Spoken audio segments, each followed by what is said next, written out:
ঘন্ট করবো। এটা ওলকপি, কিন্তু যাকে বলে শালগ্রাম, এটা শালগ্রাম বলে। এটা ওলকপি আমরা বলি, কিন্তু অনেকে শালগ্রাম বলে। ঘন্ট করবো এটাকে। কেটে ধুয়ে এই যে কুড়িয়ে নিয়েছি। ওলকপি আর আলু সিদ্ধ করে নেব। কুড়িয়ে রেখেছিলাম আগের থেকে। দুটো নিচে সেই জন্য দাম বেশি নেই। বড়িগুলো ভাজা হয়ে গেছে, তুলে নিলাম। একটু পাঁচফোড়ন দিলাম, একটা শুকনো লঙ্কা দিলাম, দুটো তেজপাতা দিলাম, রেখেছিলাম।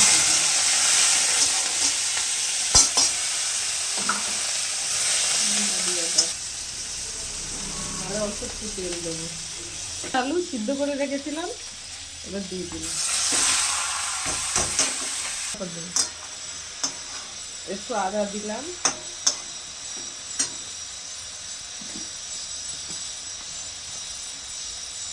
লবণ দিলাম, হলুদ দিলাম, অল্প একটু চিনি দিলাম। নাড়াচাড়া করে নেবো ভালো করে। একটু গোটা জিরে ভেজে নিচ্ছি।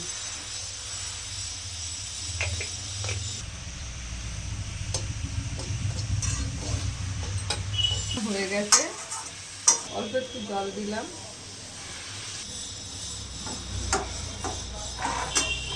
বড়ি ভেঙে দিয়ে দেবো।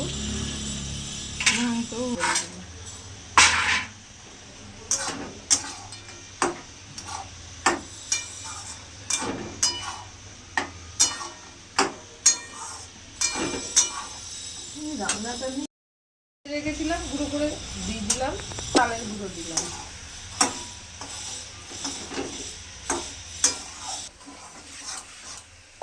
ওলকপি হয়ে গেছে।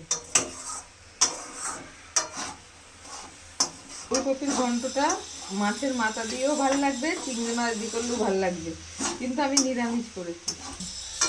বাঁধাকপির ঘন্ট, ফুলকপির ঘন্ট সবাই খেয়েছেন, কিন্তু ওলকপির ঘন্ট খেয়েছেন নাকি জানি না, কিন্তু আমি প্রথমবার করলাম।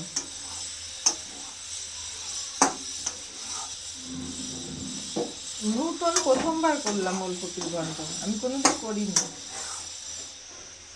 আমাদের রান্না যদি ভালো না লাগে তাহলেও জানাবেন, ভালো লাগলেও জানাবেন।